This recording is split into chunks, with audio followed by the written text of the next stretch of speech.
Yo me pregunto si la gente todavía nos recordará. Yo creo que sí. O tal vez no. Recordarlos a No lo ustedes. decía yo. Sí.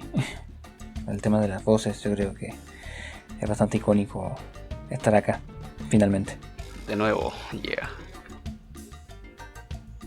Pero ¿qué hacemos nosotros aquí? Arte. Es una pregunta complicada, filosófica. Sí, nos juntamos de repente y tenemos ahí nuestros snacks y vemos los partidos de fútbol de la Liga Británica. Pero hacemos algo más aparte de todo eso. Apoyamos al Borussia Dortmund en su carrera a la Copa.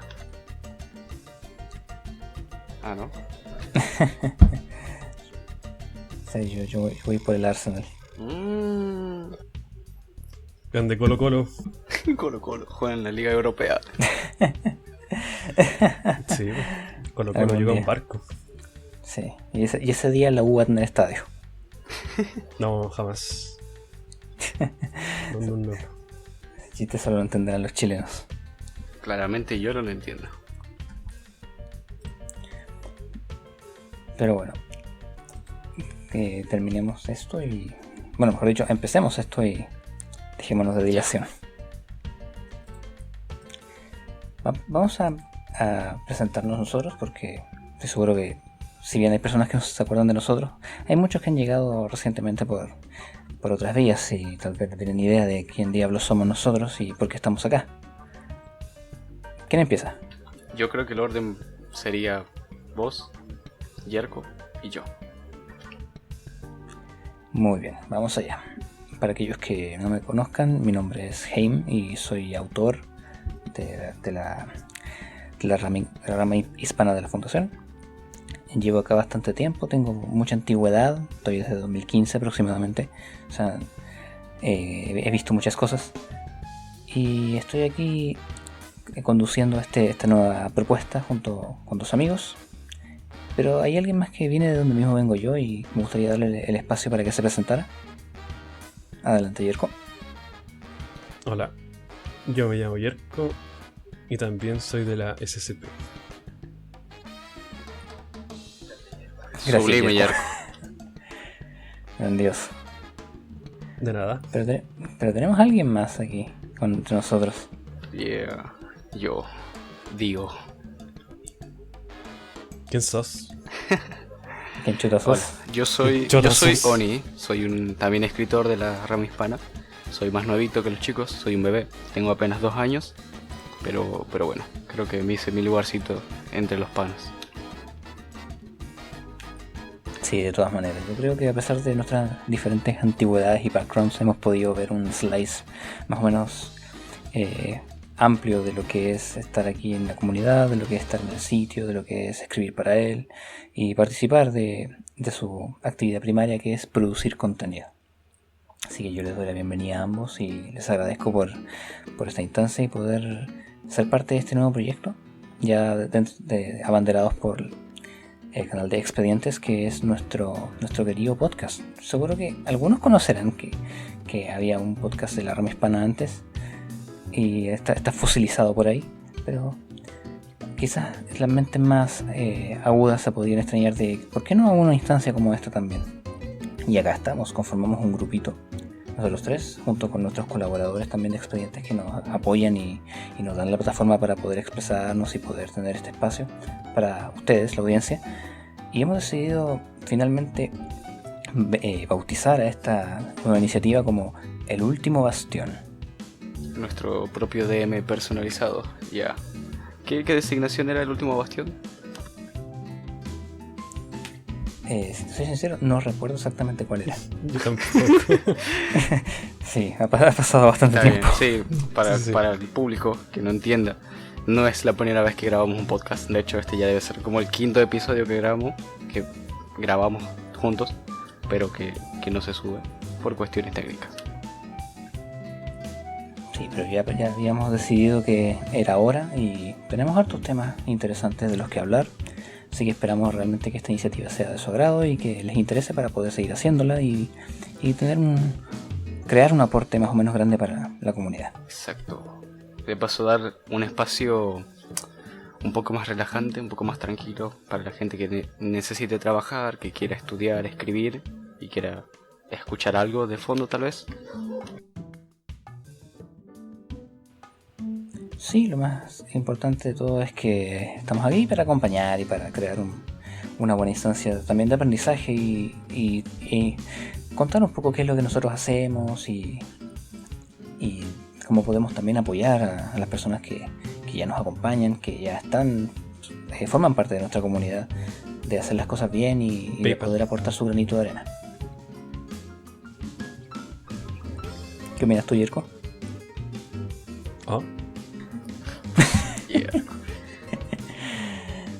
Grande Yerko. Está haciendo negocios en PayPal, Yerko, está ocupado. Sí, está abriendo el Patreon antes de tiempo. Sí. Es justo y necesario. No creo, todavía no creo. Bueno, ¿y qué tal si vamos con el primer tema? ¿Cuál es el primer tema de hoy, querido compañero Jaime? El primer tema de hoy es... Vamos a hablar un poquito de hartas cosas en este capítulo. Pero vamos a empezar hablando ya de lo que es el lore, de lo que es trasfondo. Y un tema que fue bien interesante discutir en su momento fue definir qué es la fundación como tal, pero no definirlo desde el punto de vista macro o in-universe o out-of-universe, porque ya todos sabemos que es un sitio de escritura colaborativa de ficción y todos sabemos que es una entidad que se encarga de mantener el velo, de contener anomalías para que la gente común no las conozca. Pero hay un punto de vista que es poco tocado en este asunto, que es cómo es trabajar dentro, cómo es para una persona, un individuo, seguir una carrera dentro de la fundación y a qué cosas se podría dedicar. Suena muy sólido, suena interesante. ¿A quién le gustaría empezar? De los dos. Yerko. A mí me gustaría empezar diciendo que, Sí. claro, desde el punto de vista más corporativo tal vez, la fundación sigue siendo una entidad que requiere un funcionamiento igual que cualquier empresa, es decir, necesita una administración, necesita emplear recursos, emplear personas, tener procesos que lleven a cabo resultados, y todo esto tiene que ser administrado de una forma bastante eficiente. Entonces, fuera de lo que sería la parte como de ficción de la fundación, sigue funcionando como cualquier entidad corporativa. Esto implica que tiene que haber una jerarquía y que las personas también tienen que tener espacios para no solo llevar a cabo sus labores, sino también recrearse, poder convivir con la idea de que están haciendo una labor que es muy importante para la humanidad. Y lo otro es que hay de todo tipo de labores ahí dentro, o sea, no solamente están los doctores, los especialistas de contención, gente de ingeniería, la gente de los destacamentos móviles, sino que también hay muchos otros tipos de labores dentro. Hay contadores, hay administradores, equipos legales que se encargan también del estudio de si está bien lo que se hace o no, ligados al comité de ética. Entonces es toda una cantidad enorme de personas que están interactuando constantemente en pos de un objetivo en común que es bastante grande. Entonces supone ya una gran cantidad de desafíos determinar cómo conseguir esos objetivos y cómo alinear a toda la miríada de personas que ahí trabajan para que estos objetivos se cumplan.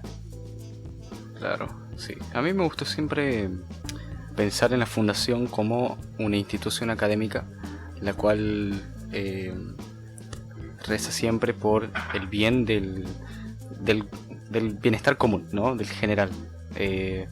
Yo creo que está de más nombrar instituciones académicas grandes, universidades grandes, pero si yo les digo universidades famosas, creo que se les puede venir a la mente un par, y si se dan cuenta todos tienen el mismo tipo de organización, siguiendo una rigurosa base, que es la que mencionaba Jaime recién. Temas económicos, administrativos, legales, todo lo que eso conlleva, sumado a un apartado para la investigación y el estudio constante de lo que en este caso vendría siendo las anomalías, de sus repercusiones en el día a día, de cómo tratar con eso. Creo que mi aproximamiento a la fundación es mentalmente más parecido a eso que a otra cosa.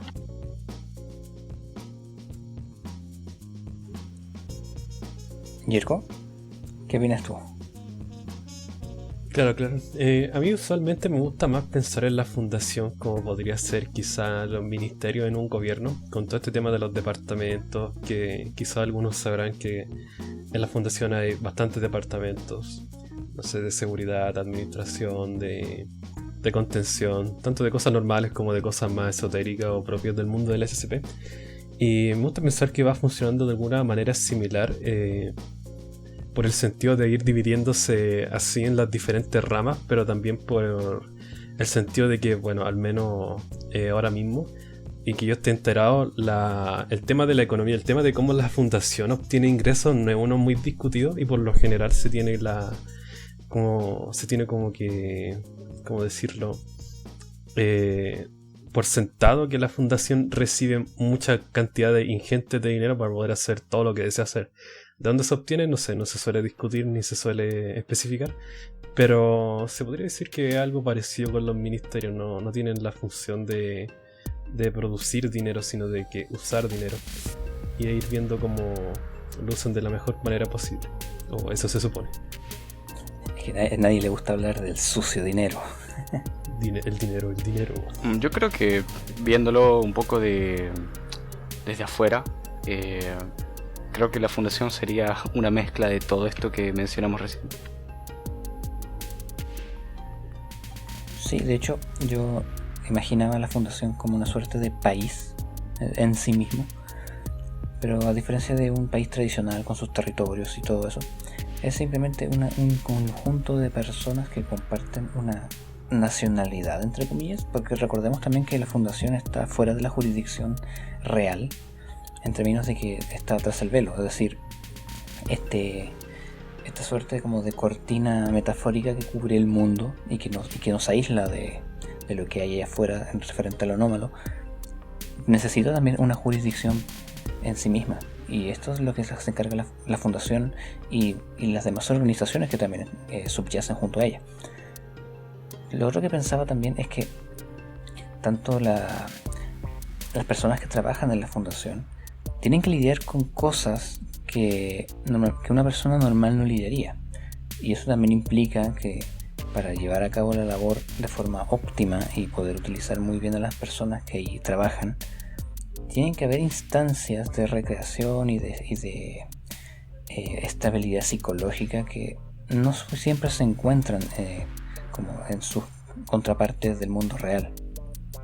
Y eso es algo también bien interesante de explorar, porque uno como trabajador de la fundación, incluso los trabajadores más pequeños, los investigadores asistentes o la gente que se encarga de la conserjería, tiene que ver cosas de repente que son muy fuera de lo común y que no se imaginaría que existen, y también tiene que lidiar con eso fuera de los horarios de trabajo. Entonces ahí hay otro tema que es como un poco la preservación psicológica y la estabilidad mental de las personas que se emplean allí. Es un tema muy delicado que creo que se aborda muy poco dentro del universo de la fundación, y que tal vez debería haber un poco más de énfasis en que la gente que trabaja no son autómatas, no son robots, son personas, son gente, como recién decíamos. Tal vez esto podría ser un pequeño kickstart para demás autores animarse a explorar un poco en este sentido. De que se toca el tema, creo que sí se toca. Creo que cuando uno es bien nuevo en esto, suele escuchar bastante rápido aquello de que es normal en este trabajo se mueran tus compañeros o gente cercana. Pero lo que sí concuerdo es que no se toca muy bien el tema, o bueno, casi o prácticamente nada, el cómo la fundación maneja el estrés psicológico que todo esto pueda causar en la gente. No se toca casi nunca, pero si tuviera que imaginarme algo, diría que sería quizás volverlo un poco más insensibilizados al tema de la muerte, porque bueno, lo requiere. No siempre, no en todas las áreas de trabajo, por supuesto. Habrá áreas donde esto es mucho más normal y áreas donde esto solamente son accidentes de muy rara ocasión. Pero eso, y también el tema de denotar la gran importancia que tienen las tareas que hacen las personas aquí, que incluso aunque uno esté triste o enojado o frustrado, no tiene que rendirse, porque hay mucha más gente allá afuera que depende de que tú estés aquí haciendo tu trabajo y lo estés haciendo bien.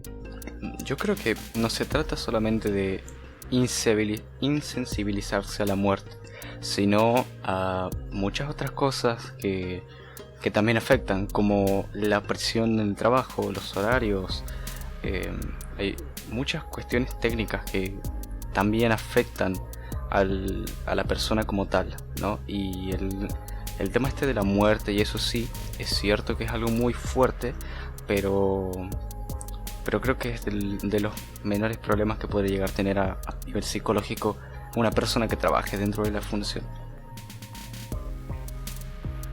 Sí, bueno. Sí, adelante, Yerko, dale.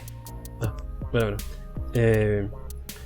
Que sí, igual dependería del cargo, porque algo que me gusta imaginar a mí a veces es que dependiendo de lo que tengáis que hacer, no siempre la fundación necesariamente te mete en el mundo anómalo.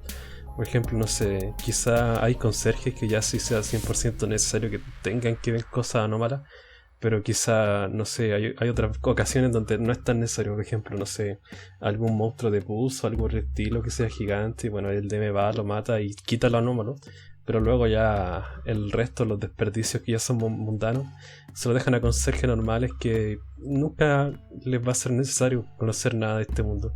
Entonces quizás puede ser que en algunas áreas o trabajos específicos, para no darle toda esta carga a la gente, simplemente contratan a gente normal y se cuidan de que no se enteren de cosas que no deberían saber. Sí, es un punto de vista bastante interesante el hecho de que incluso dentro de la misma fundación pueden haber instancias en las cuales intente proteger a su propia gente del mismo mundo con el que ellos trabajan. Crear una suerte de capa de aislamiento dentro de la misma fundación. Y como tal debe ser un trabajo bastante complicado y muy persistente a brechas, no brechas de contención tradicionales, sino brechas de conocimiento. Fugas de información. Claro, fugas de información. Y claro, eso es un tema que se aborda, no se ha abordado mucho en historias. Sé que existe y hay personas que lo han considerado bastante para crear narrativas, pero claro, o sea, hay un momento en el que inevitablemente te vas a topar con cosas que van más allá de tu entendimiento o del entendimiento de cualquiera realmente. Y hay toda una fase ahí de aceptación en cierta manera de que las cosas no necesariamente tienen sentido ahí dentro, y uno también se habitúa a esa clase de fenómenos. También está el tema de que es muy susceptible de la pérdida de vidas humanas ahí dentro. Entonces tiene que haber también una consideración sobre cómo vas a vislumbrar a las personas que te acompañan, a tus compañeros de trabajo o las mismas personas que están. Porque claro, o sea, la fundación también tiene este as bajo la manga, que son los amnésticos, de un temita del que se puede hablar muchísimo. Pero los amnésticos no son una varita mágica que resuelve los problemas. No se puede pasar la vida amnestizando a su gente, aunque hay veces que se da a entender que sí. Pero el punto es que se necesita un acondicionamiento, no solo del cuerpo, sino también de la mente, y tener una suerte de paz también con los posibles conflictos que esto pueda generar en las personas que ahí se desenvuelven, para poder cumplir con estos objetivos, mantenerse motivados y alineados, que eso también es importante. Es decir, también tiene que haber un entendimiento de para qué estamos haciendo todas estas cosas. Y eso también serviría para que las personas se sientan cómodas pese a todo lo que sucede alrededor, que no vayan a haber desacuerdos que puedan suscitarse en conflictos o ir escalando hasta que sean imposibles de controlar. Y finalmente tener un buen ambiente de trabajo, que una instancia como la fundación o con su contraparte en la vida real, trabajos muy complicados o que nadie quiere hacer, tienen que tener de alguna forma algo que compense ese esfuerzo que se hace en formar parte de ello. No necesariamente cosas monetarias. O sea, sabemos que los empleados de la fundación en general son bastante bien pagados, a veces es como el consenso general, pero también debe haber otros incentivos, o sea, que las personas también puedan tener tiempo para buscar sus pasiones dentro de la fundación, que sean anexas al tema de su trabajo, divertirse y y poder relacionarse con otras personas Hablando y encontrar de lo eso, que... te interrumpo un segundo. Siempre me gustó pensar la idea de que la gente que trabaja dentro de la fundación goza de buenos cargos fuera del velo. Por ejemplo, un buen entrenador militar dentro de la fundación también debe ser un buen comandante, un general, tal vez en una milicia de algún país o de algunas fuerzas especiales. O creo que se entiende a lo que me refiero, ¿no? Un buen científico, o la mayor parte de los científicos de ahí también deben tener cierto grado de reconocimiento fuera de la propia fundación, trabajando para instituciones importantes, para gobiernos, ese tipo de cosas. Creo que eso también me sirve para mí personalmente verlo como un incentivo para la gente que trabaja dentro de la fundación. Sí, de todas maneras. Jirko. Sí, me imagino que además de la gran suma de dinero que le tienes que estar pagando, creo que también tienen que tener implementado algún, bueno, por decirlo de algún modo, sistema de logros. Quizá algunos diplomas por llevar a cabo grandes proyectos. Quizá medallas o condecoraciones para los que ya fueron a misiones muy duras y lograron volver con éxito a casa. Y cosas por el estilo, cosas con las que llenar la pared de éxitos y que la gente sienta que lo está haciendo bien y que le llene un poco más su trabajo. Me hiciste pensar en que, por ejemplo, científicos o agentes que logren contener una anomalía relacionada con el sonido o cosas así, se le pueda dar una tecnicatura o una licenciatura, tal vez en comunicaciones o algo así, que los habilite a nivel fuera del velo a operar con cierto tipo de cosas. Ah, claro, sí, el tema de las carreras es bastante impulsor para algunas personas. Y sí, o sea, eso de que darle a la gente un propósito para hacer las cosas y arriesgarse a sufrir posibles eventos apremiantes muy críticos es lo que también ayuda a que las personas se mantengan en línea y no vaya a pasar que después nadie quiera seguir haciendo labores en la fundación. O sea, yo trato de imaginarme algo como una huelga general en la fundación, sería realmente apocalíptico ahí dentro. Más teniendo en cuenta el nivel de gente que trabaja y las cosas que se manejan, yo creo que es algo que debería evitarse desde el inicio. Y hablando de darles un propósito y un sentido, me gustaría que pasemos al segundo tema que hay para esta noche, que seguramente ya deben saber cuál es. Cierto. Tenemos un temito del que deberíamos hablar también, ya en nuestra sección de las artes, de Arts and Crafts, que tiene que ver un poco con la labor que nosotros hacemos ya en el mundo real, en el sitio, que es crear contenido. Y parte de ese contenido que se crea es a través de la escritura. Últimamente dentro de la comunidad se ha impulsado muchísimo la idea de que cada autor o cada participante cree una suerte de personajes, que cree personajes que quiera emplear dentro de la fundación y ponerlos en su lugar y hacer que hagan cosas. Y claro, es una instancia bastante divertida poder crear un personaje y darle vida.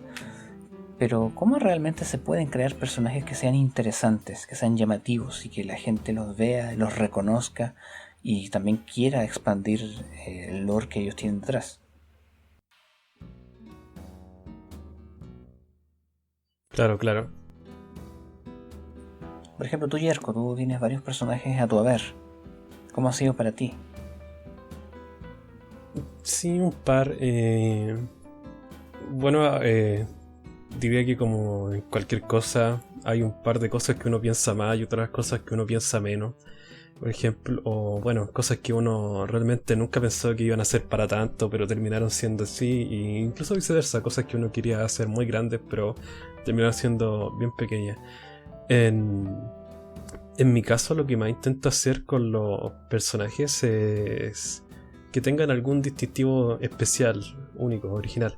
Ya sea por la temática y los temas que tocan, o por cómo es para el escritor o el lector ver a los mismos personajes moviéndose en el mundo.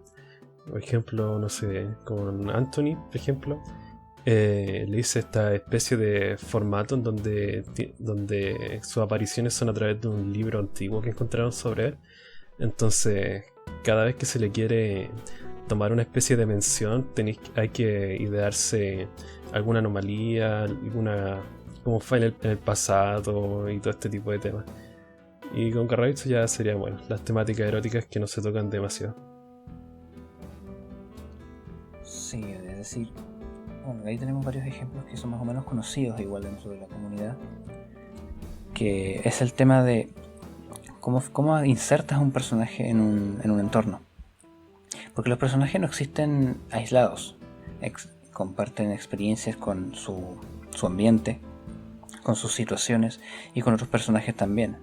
No existen en un vacío. Y eso a veces es algo que llama la atención cuando se crean personajes, porque crear un personaje no es simplemente crear una apariencia, darle un nombre, algún cargo tal vez y ponerlo y lanzarlo al mundo así tal cual. La idea es que tiene que haber algo, tiene que haber una historia detrás de ese personaje, que una de las preguntas más básicas que se tienen que hacer para insertar un personaje en las fundaciones, ¿por qué ese personaje está ahí? Y claro, eso va, es como la parte más elemental, el personaje, la apariencia, la edad, el nombre, el cargo, ya, ¿por qué está ahí? Y ir respondiendo a esa pregunta hacia atrás. Bueno, este personaje está acá porque destacaba en cierta cosa y estuvo en cierto proyecto importante.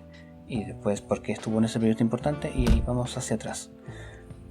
Una buena estrategia para crear un personaje que sea realista es tratar de, cuando uno le dé como la edad del personaje, pongámosle 34 años, desde los 16 años hacia adelante, crear por lo menos un evento en particular que sea interesante en el año de ese personaje. Es un trabajo a veces un poco laborioso, especialmente con personajes muy longevos, pero permite crear una suerte de cronología de eventos que le dé forma al personaje, que pueda moldearlo de forma psicológica y que también pueda hacerlo evolucionar. Y esa evolución es algo que cuando uno escribe sobre el personaje no se ve directamente en la historia donde está, pero sí se ve en pequeñas cosas como sus maneras, la forma en que se expresa, cómo lidia con los problemas, sus expresiones de emocionalidad, sobre todo la emocionalidad que es como más explosiva, la ira, el miedo, la pena. Esos elementos son importantes para darle forma a un personaje y también sirven para evitar un error que se suele cometer, que es que el personaje termina pareciéndose demasiado al autor.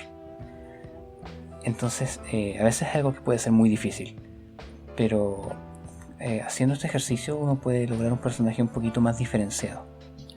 Ahora que lo mencionas, yo tengo una técnica un tanto similar, pero distinta a la vez. Y es que yo lo que suelo hacer es tomar al personaje, ver en qué eventos está involucrado o cuál es su evento eje, siendo la actualidad el punto de partida, y pensar en qué es lo que lo llevó a estar ahí y por qué está ahí, ¿no? Buscando así una justificación de por qué hace lo que hace. O sea, lo mismo.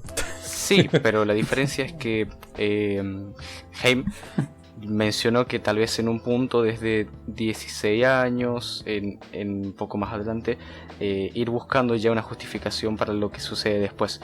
Yo lo que me refiero es tomar el punto inicial, que el momento de que lo escribís, suponiendo que escribís en un futuro, que sería una actualidad, es medio complicado de explicarlo, y de ahí desarrollar para atrás, no para adelante y todo eso. Así más dándole una pequeña justificación un poco más sólida en general. No sé si se comprende, probablemente no, pero bueno, métodos de escritura propios. Está bien. Sí, son buenos métodos. Sí, de hecho, claro, es como es un poco menos cronológico tal vez, pero sí tiene como esos puntos de inflexión. Exactamente. Sí, y claro, o sea, ¿cuál es el truco? Lo ideal es tratar de crear un personaje que, bueno, idealmente no hay ningún problema con que se pueda parecer un poco al autor en el sentido de su personalidad o cómo enfrentaría ciertos problemas, porque uno mismo se conoce mejor que nadie y puede ser un buen molde para crear un personaje, pero se complica más la cosa cuando se crea más de un personaje. ahí es donde ese molde empieza a hacer interferencia con un personaje y empieza a actuar de forma ilógica. Claro, sí, se empiezan a volver todos copias entre sí, sin que uno se dé cuenta. Por más diferente que uno lo haga temáticamente o cosas por el estilo, en sus diálogos uno va notando cuando el autor no tiene una real diferenciación para las personalidades de ambos y simplemente escribe las cosas como él las diría. Sí, entonces creo, sí, igual me gusta mucho la idea, lo de ir haciendo eventos importantes para cada personaje. Eso sí, en lo personal yo recomendaría que esto solo se haga cuando son personajes que uno piensa usar bastante como personajes principales, tus mains, por decirlo de algún modo. Y bueno, para personajes que ya son más ocasionales o extra, no es realmente necesario. Bueno, si uno es quisquilloso, de todas formas puede hacerlo, pero no va a ser tan importante como esos personajes que uno toque más, que usualmente suelen ser esta especie de personajes avatares o personas de interés que uno planea meter en muchos artículos.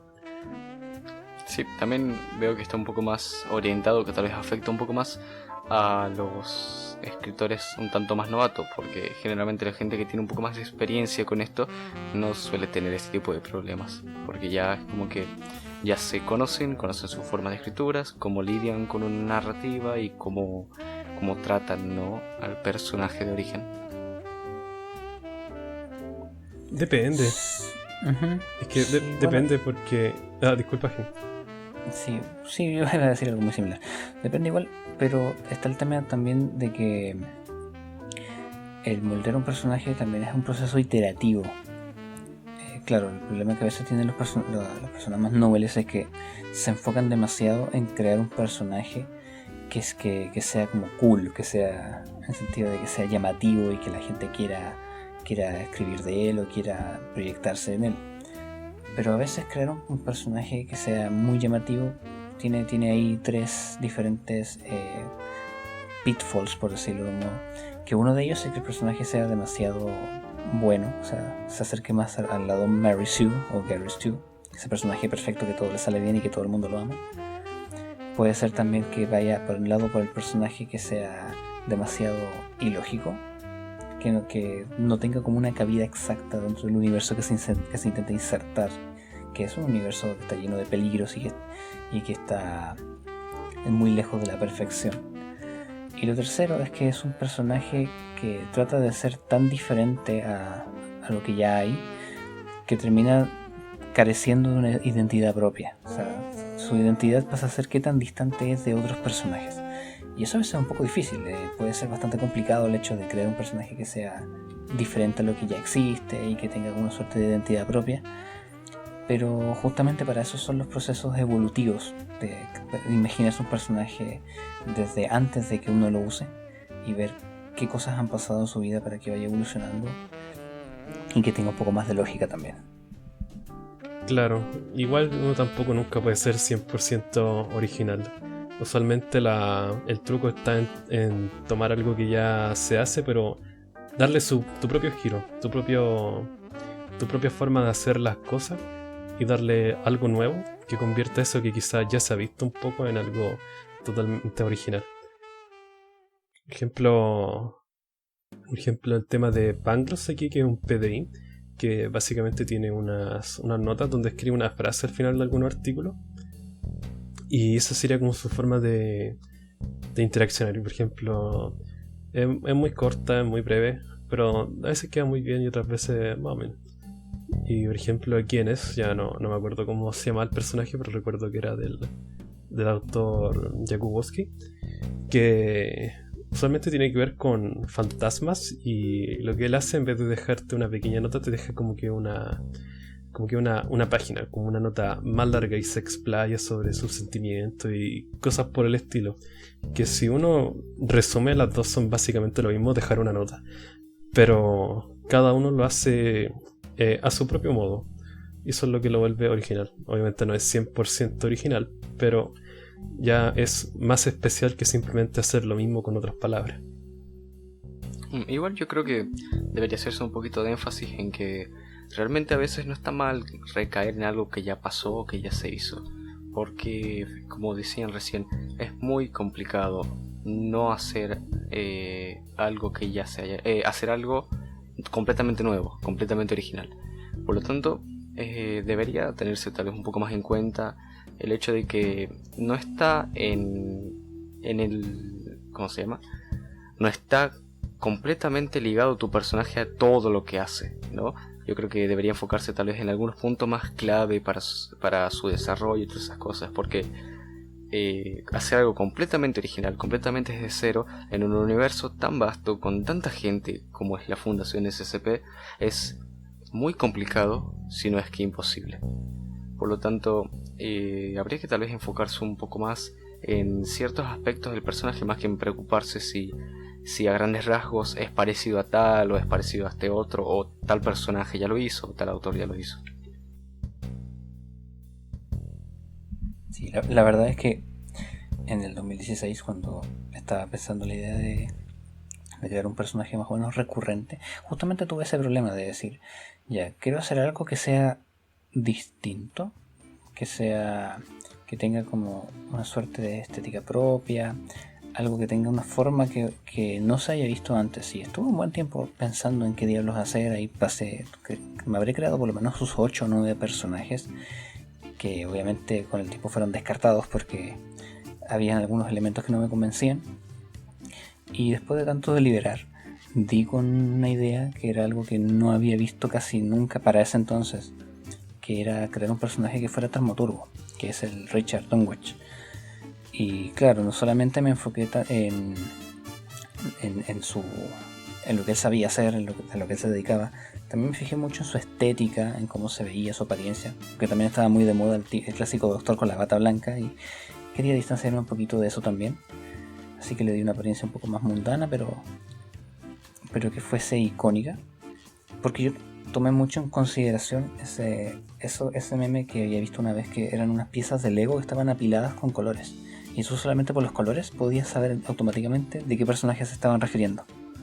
Entonces planeé hacer ese ejercicio de crear algo que tuviera como una forma muy sencilla, pero que aún así fuera identificable, y ahí fue como di con esa actitud. Ahí tengo que agradecerle a Merlín, que fue quien me ayudó mucho con la estética del personaje como tal, y claro, hasta que finalmente quedé contento con el resultado, que me tomó bastantes intentos fallidos hacia atrás, que eso es algo que normalmente no se ve cuando uno crea algo, pero también es importante porque hay personas que crean un personaje y no se sienten conformes del todo, sienten que no está del todo afinado, pero como todo es un proceso iterativo. A veces hay que repetir, hay que revisar, a veces hay que replantearse todo desde el comienzo, y es parte también de la evolución, y no es algo que debería desanimar, sino que todo lo contrario, debería ser como unos motivantes de que poco a poco se va acercando hacia un elemento un poco más satisfactorio para uno, y que también sea algo que pueda aportar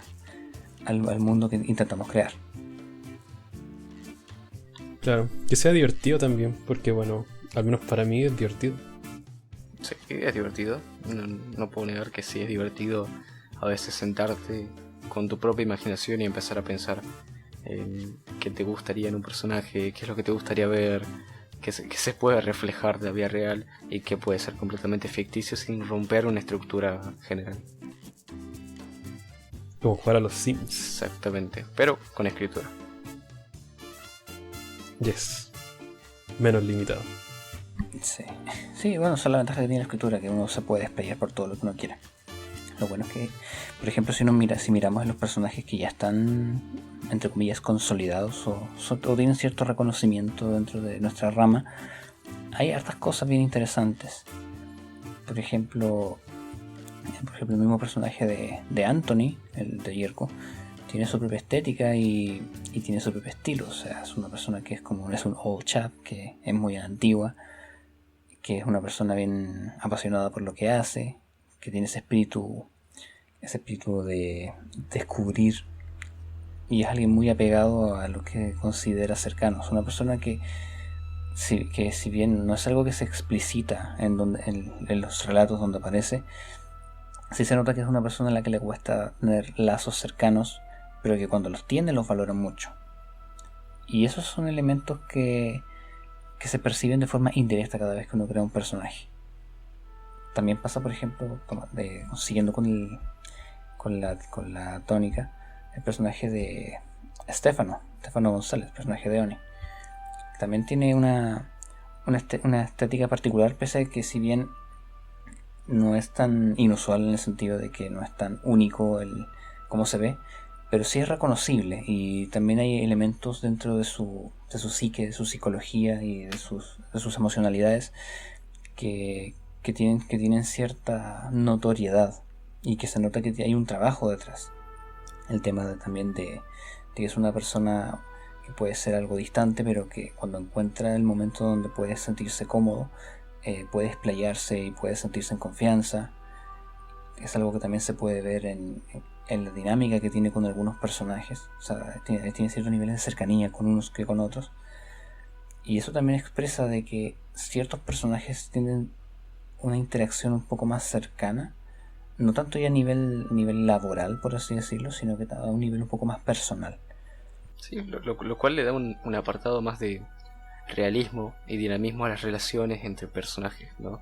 Porque uno sabe que en la vida real las relaciones laborales no siempre son las mismas que las de fuera del trabajo, y no hay una persona que tenga solamente relaciones laborales. Hasta la persona más ansiosa, que más le cuesta relacionarse con los demás, tiene a alguien fuera de su trabajo, de su estudio, de su universidad, de lo que sea, que encuentra tal vez un poco más de confort, que comprende que una relación laboral no es lo mismo que una amistad o que un parentesco familiar.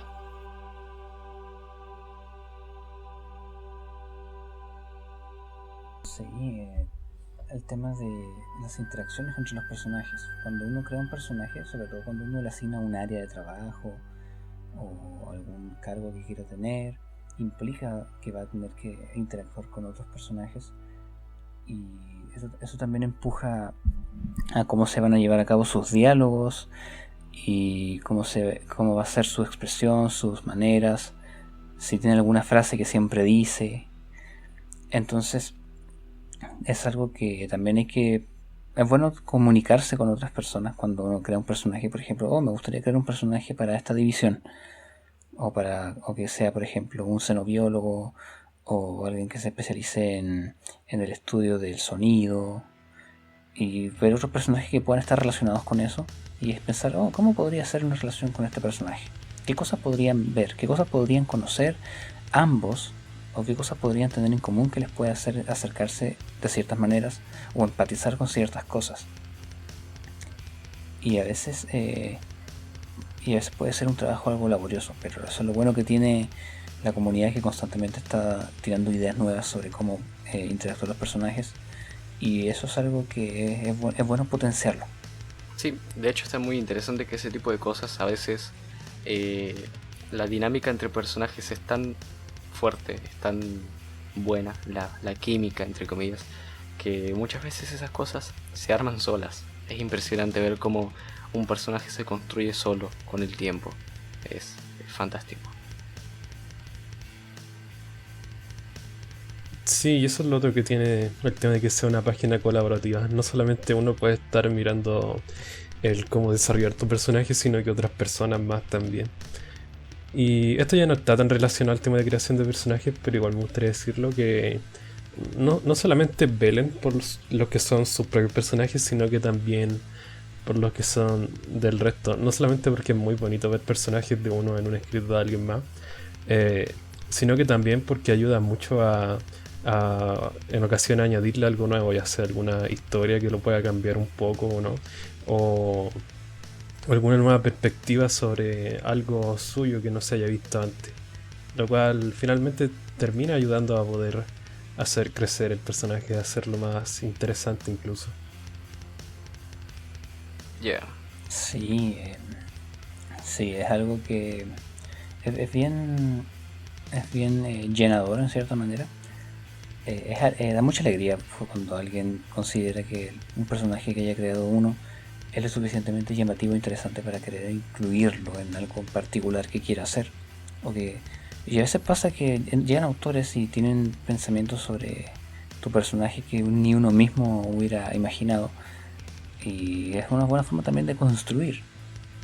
Entonces yo de cierta manera animo a la gente a que se atreva a crear sus personajes, a darles todo el trasfondo que quieran, elaborarlos, iterarlos, compartirlos, reforzarlos y eventualmente llevarlos a la realidad en escritos, y que podamos entre todos poder apoyarnos unos con otros y crear personajes sólidos que tengan nuestra base y nuestra propia identidad. Es decir, como rama no tenemos nada que envidiarles a un Gears, a un Clef, a un Kondraki. Todo lo contrario. Podemos crear personajes bastante memorables y bastante interesantes, no solo entre nosotros, sino también para la audiencia que nos trasciende. Exactamente. Después de todo, esa es la naturaleza de ser un sitio de escritura colaborativa, ¿no? Ñ. ¿Les gustaría pasar con el siguiente tema, muchachos? Vamos allá. Sí, porque a veces escribir sobre personajes o sobre anomalías o lo que sea puede ser bastante difícil, y es un drama que muchos enfrentan, nosotros incluidos. En especial nosotros, Claro, en especial nosotros, que a veces tenemos que estar semanas, meses, incluso dándonos de cabezazos para tratar de escribir alguna cosa. Y es justamente algo de lo que quería hablar, que es que ha pasado muchísimo tiempo desde que la rama S existe, y mucha gente a veces menciona que tenemos poquitas series, que vamos en la serie 3 y la estamos ahí a medio llenar, y que de repente se nos desocupan las primeras series como si fuese una yenga. ¿Y por qué será que cuesta tanto llenar las series S? Es algo que me gustaría traer a colación acá. También, antes de empezar con el tema, cabe destacar que una serie en la rama inglesa, en la rama anglosajona, está compuesta por 1000 artículos. La serie 1 está compuesta por artículos del 0 al 999, y así sucesivamente. Nuestra rama, la rama hispana, está compuesta por 100 artículos, nada más. Y bueno, somos exponencialmente menos personas, menos escritores, así que eso de entrada ya es uno de los motivos. Pero creo que Yerko tiene un poco más de idea de esto, ya que él estuvo mucho más en contacto con este tipo de cosas.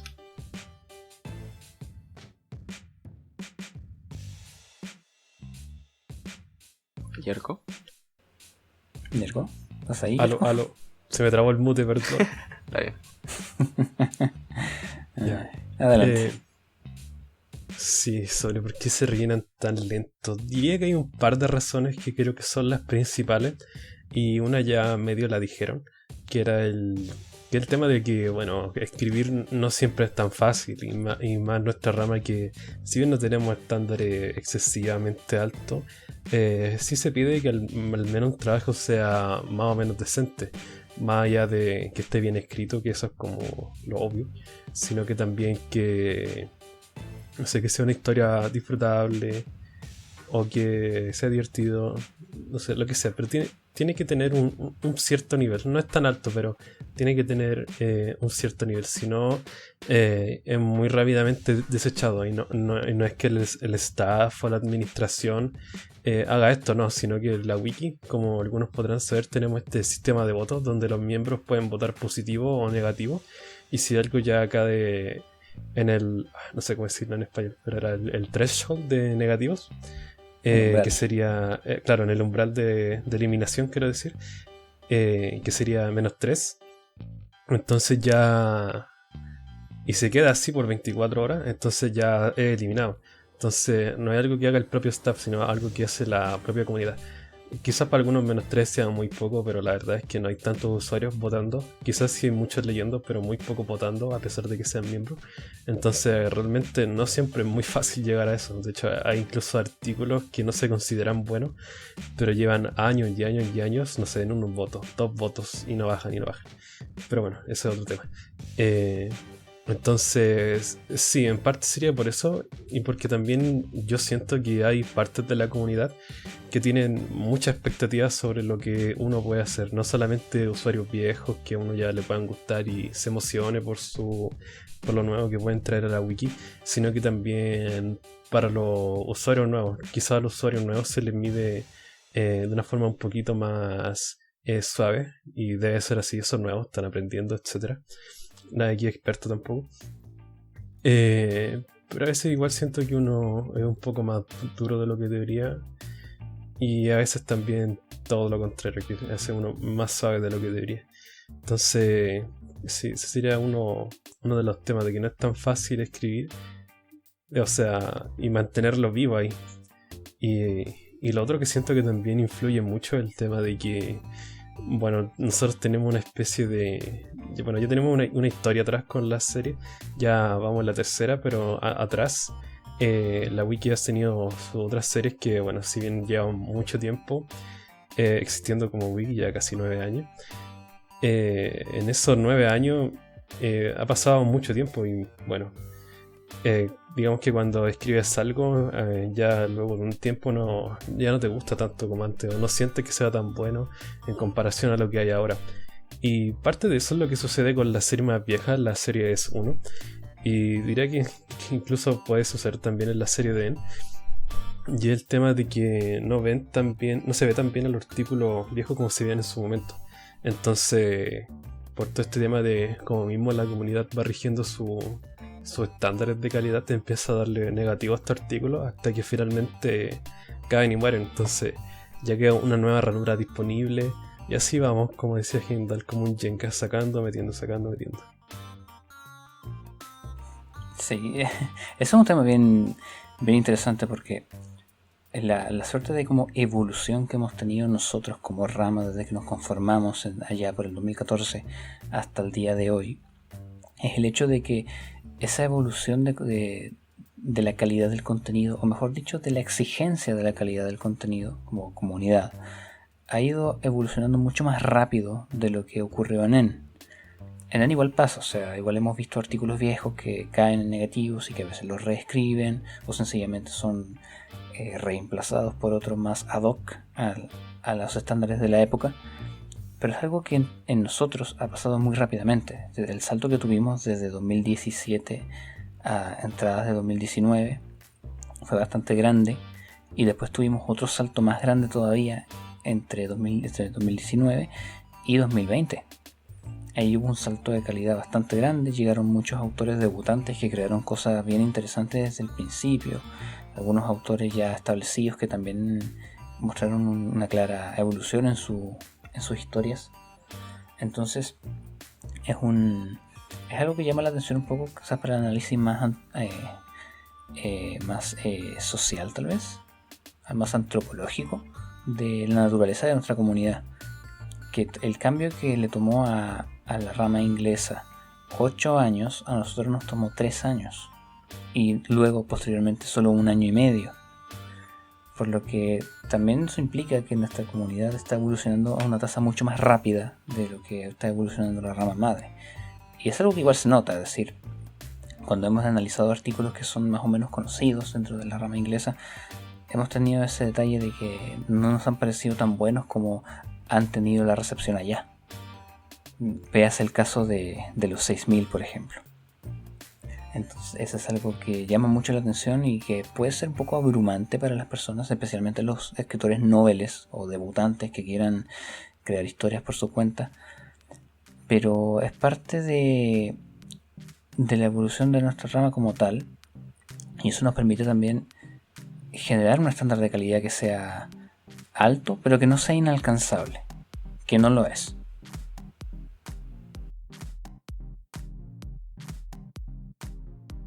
Yo creo que al referirnos a salto de calidad, hay que tener en cuenta de que sí, la rama le tomó mucho tiempo, 8 años dijiste, ¿no? ¿Okay? Por ahí.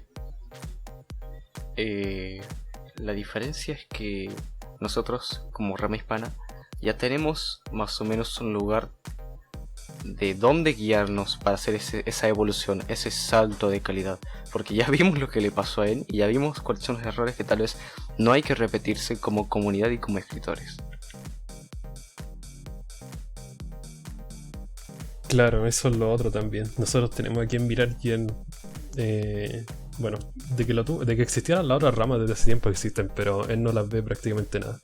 Entonces nosotros al ser tener esta naturaleza de no solamente ser una rama de escritura, sino que también de traducción y tener muy presente los trabajos que se hacen allá e incluso en otras ramas. Pasa esto que dice Oni, que miramos y comparamos y bueno, si vemos algo malo o de menor calidad de lo que nos gustaría, obviamente intentamos ir más arriba. Ir más arriba suele tomar más tiempo y a veces incluso no puede salir bien y hay que hacer todo de nuevo e intentar volver a ir un poco más arriba y eso tarda más. Pero además de eso también hay otra razón más por la que yo creo que se llenan tan lento. Y creo que el tema del feedback, de la retroalimentación, porque para quien no sepa, aquí en la wiki, además de tener como vara de la propia comunidad, también existe un equipo de críticas y gente dando feedback en los foros, gente dando retroalimentación. El sistema básicamente funciona en que uno hace un borrador de su escrito, o sea, escribes tu cosa, tu artículo como mejor te sea posible, luego vas a los foros y pides retroalimentación, entonces ahí ya alguien va a llegar, te va a dar crítica y ahí tú vas tomando su crítica, a veces es necesario, bueno, diría que es casi siempre necesario que te den más de una vez crítica y por regla, si eres nuevo te tienen que dar 3 usuarios críticas, entonces... sí, eso implica tiempo en una parte, por un lado, porque dar crítica no es tan fácil como uno podría pensar, menos algo que es tan abstracto como es el arte de la escritura, y más teniendo en cuenta que cada persona tiene sus diferentes experiencias, sus diferentes puntos de vista y a algunos les gustan explayarse mucho más que otros. Entonces, en ocasiones incluso una crítica puede ser mucho más extensa y complicada de escribir que el propio artículo que uno está criticando. Entonces, no sé, quizás tú escribiste algo en 5 minutos, pero quien te tiene que dar la crítica se demoraron 1 día, 2 días escribiendo la crítica para repasar punto por punto qué cosa está bien, qué cosa está mal, cómo se puede mejorar, etcétera. Entonces está por ese lado el tiempo que le toma a cada miembro dar su crítica. Pero también por otro lado está que realmente no hay tantos miembros en el equipo de crítica y aún menos tampoco uno tiene que entender que no es gente pagada, que no es gente que se puede dedicar a esto sin morirse de hambre. Entonces claro, tiene sus responsabilidades fuera, sea trabajo, sea escuela, universidad, lo que sea. Entonces tardan tiempo en poder tener la capacidad de dar crítica. Entonces va sumando tiempo y la gente cada vez llega más y con nuevos artículos, porque muchas veces tampoco es que solamente venga un autor y publique una cosa, sino que también quiere publicar otra más y otra más, y a veces te tiran 1 borrador, 2 borradores, 3 borradores a la vez y hay que esperar el tiempo que lo vean. Entonces sí, eso añade tiempo también, cuesta tiempo. Y bueno, también pasa mucho esto otro de que, no sé, algún usuario nuevo o quizás viejo ya recibió su crítica, esperó y ya después no quiso publicar. Entonces ya es tiempo que el crítico dio a un artículo que no se va a publicar, que pudo haber dado a otro. Entonces ese otro tuvo que esperar todo este tiempo antes de poder recibir más críticas y así. Entonces sí, igual es un tema algo complejo, pero que también va añadiendo más... espera a que se llenen las series. Creo que ahí es donde tiene que entrar el compromiso crítico-escritor y comunidad, ¿no? Porque al fin y al cabo es de todos para todos, así que eso es algo que también hay que tener mucho en consideración. Sí, es decir, el proceso de creación de contenido, de crear un relato, un SCP, lo que sea, no es... Claro, se tiende a pensar como que es un proceso individual, que es el autor el que emprende esta acción y finalmente desemboca en un nuevo artículo que perdura el paso del tiempo. Pero lo cierto es que hay mucho más detrás. No solamente está el autor, sino que también están los críticos. Y los críticos también son una parte integral de la creación. No son un elemento aparte, no son una pieza en el proceso de producción de contenido. Son una parte integral del mismo. Porque si no tuviéramos críticos sería imposible, uno, mantener el nivel de calidad que aspiramos a obtener, y dos, procurar que finalmente lo que salga a la luz valga la pena. De tal manera que eso nos enseña en cierta manera de que tenemos que apreciar mucho la labor de los críticos Y no necesariamente del equipo de crítica, sino de cualquier persona que se dedique a hacer crítica y que se dé el tiempo de leer un artículo, de revisarlo, de evaluar puntos, de dar ideas de mejora, porque no es un proceso que puede ser tan laborioso como la escritura misma. Y tal vez eso es lo que quizás no se valora del todo y que debiese tener un nivel de importancia mucho mayor, tanto para motivar a dar más crítica y también para que podamos apreciar mejor la labor que algunos de nosotros también hacemos.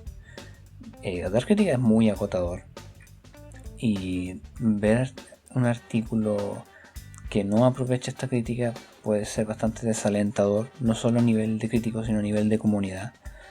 Por lo tanto, esto es un enfoque que tenemos que tener todos como comunidad en el fondo es apoyarnos mutuamente. Los autores, apoyar también los críticos, las personas que hacen revisiones, desde la revisión más por encima hasta la crítica más profunda y de a detalle. Todas son importantes y todas tienen su lugar dentro de nuestra labor de producir contenido. Sí, creo que eso que dijiste, especialmente lo de colaborar entre todos, es bien importante, porque creo que una forma, que eso que le quiero preguntarle ahora, cómo creen que se puede solucionar. Yo personalmente creo que una de las formas en las que se podría avanzar un poco más rápido en todo esto es el tema de no solamente velar por uno y la crítica que le den a uno, sino que también velar por los artículos del resto. Quizás, no sé, uno ya lleva tiempo aquí y tiene sus amigos, sus autores favoritos y ya se han dado crítica antes una u otra vez. Quizás hacerlo un poco más, o si uno no lo hace, hacerlo. Preocuparse por el artículo de ese amigo, no sé, darle un feedback, preguntarle si cómo le va, si es que necesita feedback otra vez, darte el tiempo de dárselo, porque básicamente hacer un hoy día por ti, mañana por mí, ir ayudándonos entre todas, porque a pesar de que el equipo de crítica existe y es su labor dar crítica, si podemos darle un poco más o algo más de respiro a ello, también vamos a lograr que se cree contenido más rápido y que podamos hacer más de este universo cada vez un poco más grande. Sí, al fin y al cabo va a ser un beneficio mutuo, tanto para el escritor como para el que recibe crítica. También es importante mencionar que tal vez el crítico muchas veces piensa que puede dar una crítica, pero no es así, lo cual entorpece el apartado de producción de un artículo. Y ahí es donde entraría otro tema que me gustaría que hablemos en otro podcast, y es la crítica para el crítico, porque me parece bastante importante de hablar sobre eso. Sí, de todas maneras. Es un tema que es súper crucial y que definitivamente tenemos que tocarlo y conversarlo ahí, dando nuestras ideas y nuestros puntos de vista, porque es un buen momento para poder potenciar cada uno de esos departamentos dentro de nuestra rama y poder también dejarlo en la palestra, traerlo a la colación y generar discusiones sobre esto. Obviamente toda opinión es válida, pueden estar de acuerdo o tener desacuerdo con nosotros, pero lo importante es comentarlo y tratar de buscar ideas nuevas y ver cómo poder potenciar estas cosas, porque más que mal van a ser un bien para todos nosotros como comunidad y como creadores de contenido. Siento que he dicho esa frase muchas veces, creadores de contenido, pero es una buena forma de englobarlos a todos. Señor YouTube. Sí. Lo otro que quisiera hacer es en sus comentarios pueden dejar temas de los que quieren que hablemos. Si sienten que hay algún tema, ya sea en términos de comunidad, en términos dentro de la historia de la fundación, dentro del lore, si hay algún grupo de interés o alguna cosa que quieren que analicemos, que quieren que desmenucemos, póngalas en los comentarios. Vamos a estar atentos ahí a los temas que nos puedan proponer. Y con esto ya podemos dar por concluido nuestro primer capítulo de El Último Bastión. Espero que haya sido de su agrado. Queremos dar las gracias a la gente de Expedientes por nuevamente darnos el espacio y permitirnos poder estar aquí reunidos. Y darles gracias a ustedes también por su paciencia y su audiencia. Soy Heimdall y me despido con los chicos. Solo quiero dar las gracias también por darme un espacio acá, por invitarme al podcast, por permitirme ser parte de ustedes y de dar mis propios puntos de vista sobre esta comunidad. Repito nuevamente lo de cualquier cosa que quieran saber sobre el podcast, sobre siguientes temas, o si simplemente quieren dejar un mensaje de apoyo para el equipo, no tan solo de Expedientes, sino que del podcast en general, que sepan que todo el tiempo lo vamos a estar leyendo y que bueno, hay mucha gente detrás de todo esto que está trabajando muy arduamente para que esto sea posible, así que es importantísimo que sepamos agradecer todo el espacio, todo el tiempo, todo lo que nos están dando para que el podcast sea posible nuevamente. Sí, yo también me gustaría agradecer a los que escucharon todo aquí. También si tienen un tema, lo mismo, recomendarlo. También si tienen recomendaciones de cómo hacer esto, el propio podcast mejor o más dinámico, etcétera, también pueden decirlo. Y eso sería todo. Abajo les dejamos el PayPal para las donaciones y nos vemos. No hay PayPal. No donen a ningún PayPal, no donen a ningún Patreon. No donen plata, todavía no. No crean a Yerko. ¿Todavía? ¿No? ¿Sí? No. Cuando los jefes decían que se va a abrir un Patreon nos van a avisar. Pero por ahora no pongan plata en ningún lado. Sí, esto lo hacemos por cariño y por querer dar un granito de arena más a nuestra comunidad. En todo caso, si nos dan plata, no va a llegar a Yerko. Así que no le crean. Chao. Sí, no vaya a haber ni uno Yerko. Chao. Bueno chicos, muchas gracias por acompañarnos. Gracias al público y gracias a ustedes, compañeros del último bastión. Espero que este DM siga vivo por mucho tiempo más. Esperamos lo mismo porque realmente se pasa bastante bien haciendo esto. Yo quiero dar las gracias también a Oni Yerko por estar aquí y por hacer de esta conversación amena algo tan constructivo y placentero. De nada. Nos vemos. Adiós. Chao.